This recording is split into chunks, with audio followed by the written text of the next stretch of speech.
Hi ನಮಸ್ಕಾರ. ಆಹಾರ YouTube ಚಾನಲ್ಗೆ ಸ್ವಾಗತ. ಈಗ ಮಳೆಗಾಲ ಆಗಿರೋದ್ರಿಂದ ನಾನಿವತ್ತು ಮಳೆಗಾಲದಲ್ಲಿ ಬಿಸಿ ಬಿಸಿಯಾಗಿರುವಂತಹ ಕಡಲೆ ಹಾಗೂ ಹೆಸರು ಕಾಳು ತೆರಳು ಸಾರು ಹೇಗೆ ಮಾಡೋದು ಅಂತ ತಿಳಿಸ್ಕೊಡ್ತಾ ಇದ್ದೀನಿ. ಮೊದಲಿಗೆ ಇಲ್ಲಿ ನಾನೊಂದು ಮುಕ್ಕಾಲು ಲೋಟದಷ್ಟು ಕಡಲೆನ ಹಾಕ್ಕೊಂಡಿದ್ದೀನಿ. ಇದನ್ನು ಹುರ್ಕೊಳ್ಬೇಕಾಗತ್ತೆ, ನಾವು ಡ್ರೈ ರೋಸ್ಟ್ ಮಾಡ್ಕೋಬೇಕು. ಎಣ್ಣೆ ಏನು ಹಾಕೋ ಅವಶ್ಯಕತೆ ಇಲ್ಲ. ಹಾಗೆ ಇದಕ್ಕೆ ನಾನೊಂದು ಮುಕ್ಕಾಲು ಲೋಟದಷ್ಟು ಹೆಸರು ಬೇಳೆ ಕೂಡ ಹಾಕ್ಕೊಳ್ತಾ ಇದ್ದೀನಿ. ಇದನ್ನು ಅಷ್ಟೇ ಡ್ರೈ ರೋಸ್ಟ್ ಮಾಡ್ಕೊಳ್ಬೇಕಾಗತ್ತೆ. ಎರಡೂ ಒಟ್ಟಿಗೆ ಹಾಕ್ಕೊಂಡು ಮಾಡ್ಕೊಳ್ಳಿ. ಇದನ್ನು ಲೋ ಫ್ಲೇಮಲ್ಲೇ ಇಟ್ಕೊಂಡು ಹುರ್ಕೊಳ್ಳಿ. ಒಂದು ಒಳ್ಳೆ ಪರಿಮಳ ಬರುತ್ತೆ ನಿಮಗೆ, ಅಲ್ಲಿವರೆಗೂ ಹುರ್ಕೊಳ್ಬೇಕಾಗತ್ತೆ ನಾವು. ನೋಡ್ತಿರ್ಬೋದು ಇದೆಲ್ಲ ಚೆನ್ನಾಗಿ ಹುರಿದಿದೆ ಹಾಗೂ ಕೆಂಪು ಕೂಡ ಕಾಣಿಸ್ತಿದೆ. ಇದನ್ನು ನಾನೊಂದು ಪ್ಲೇಟ್ಗೆ ಟ್ರಾನ್ಸ್ಫರ್ ಮಾಡ್ಕೊತಾ ಇದ್ದೀನಿ. ನೀವು ಬಟ್ಲು ಬೇಕಾದರೆ ಬಟ್ಲಲ್ಲಿ ಕೂಡ ಟ್ರಾನ್ಸ್ಫರ್ ಮಾಡ್ಕೊಳ್ಬೋದು. ಈಗ ಮಸಾಲೆ ರೆಡಿ ಮಾಡ್ಕೊಳ್ಳೋಣ. ನಾನಿಲ್ಲಿ ಒಂದು ಕಾಲು ಚಿಪ್ಪಾಗೋಷ್ಟು ಕೊಬ್ಬರಿನ ಹಾಕ್ಕೊಳ್ತಾ ಇದ್ದೀನಿ. ಹಾಗೆ ಇದಕ್ಕೆ ನಾನು ಸ್ವಲ್ಪ ಬೆಳ್ಳುಳ್ಳಿ ಕೂಡ ಹಾಕ್ಕೊಳ್ತಾ ಇದ್ದೀನಿ. ಹಾಗೆ ಇದಕ್ಕೆ ಮೀಡಿಯಮ್ ಸೈಜ್ ಒಂದು ಈರುಳ್ಳಿನ ಹಾಕ್ಕೊಂಡಿದ್ದೀನಿ. ಹಾಗೆ 2 ಸ್ಪೂನ್ ಆಗೋಷ್ಟು ಸಾಂಬಾರು ಪುಡಿ ಕೂಡ ಹಾಕ್ಕೊಳ್ತಾ ಇದ್ದೀನಿ.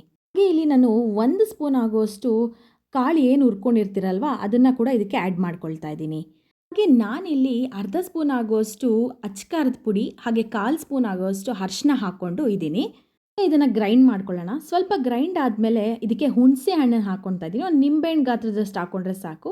ಹಾಗೆ ಕೊತ್ತಂಬರಿ ಸೊಪ್ಪನ್ನ ಕೂಡ ಹಾಕ್ಕೊಂಡು ಗ್ರೈಂಡ್ ಮಾಡ್ಕೊಳ್ಬೇಕಾಗತ್ತೆ. ನೋಡ್ತಾ ಇರ್ಬೋದು ನೀವು ಯಾವ ಥರ ಗ್ರೈಂಡ್ ಆಗಿದೆ ಅಂತ. ಇದನ್ನು ಒಗ್ಗರಣೆ ಮಾಡ್ಕೊಳ್ಳೋಣ. ನಾನೊಂದು ಪಾತ್ರೆ ಇಟ್ಕೊಂಡಿದ್ದೀನಿ. ಅದಕ್ಕೆ ಒಂದು 2 ಸ್ಪೂನ್ ಆಗೋಷ್ಟು ಎಣ್ಣೆ ಕೂಡ ಹಾಕ್ಕೊಳ್ತಾ ಇದ್ದೀನಿ. ಈ ಎಣ್ಣೆ ಕಾದ್ಮೇಲೆ ಸಾಸಿವೆ ಕೂಡ ಹಾಕ್ಕೊಳ್ತಾ ಇದ್ದೀನಿ. ಸಾಸಿವೆ ಎಲ್ಲ ಚೆನ್ನಾಗಿ ಸಿಡಿದ ಮೇಲೆ ಇದಕ್ಕೆ ನಾನು ಈರುಳ್ಳಿ ಕೂಡ ಹಾಕ್ಕೊಳ್ತಾ ಇದ್ದೀನಿ. ಈರುಳ್ಳಿ ಎಲ್ಲ ಚೆನ್ನಾಗಿ ಕೆಂಪಗೆ ಫ್ರೈ ಆಗಬೇಕಾಗತ್ತೆ.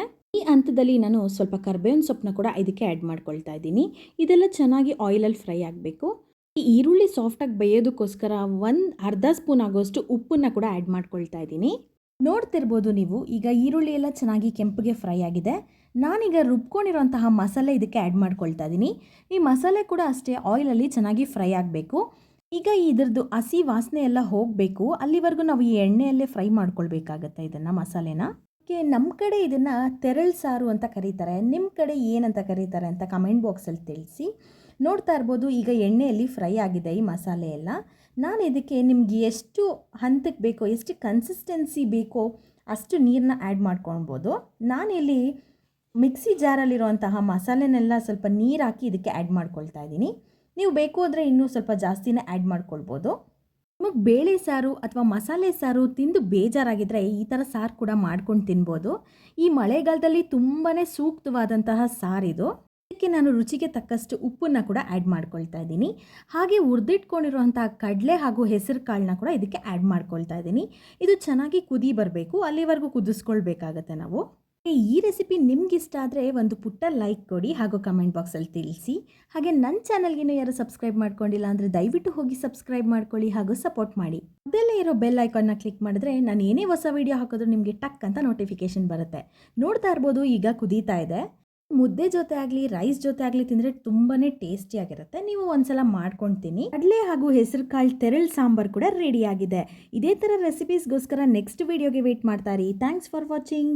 ಬಾಯ್.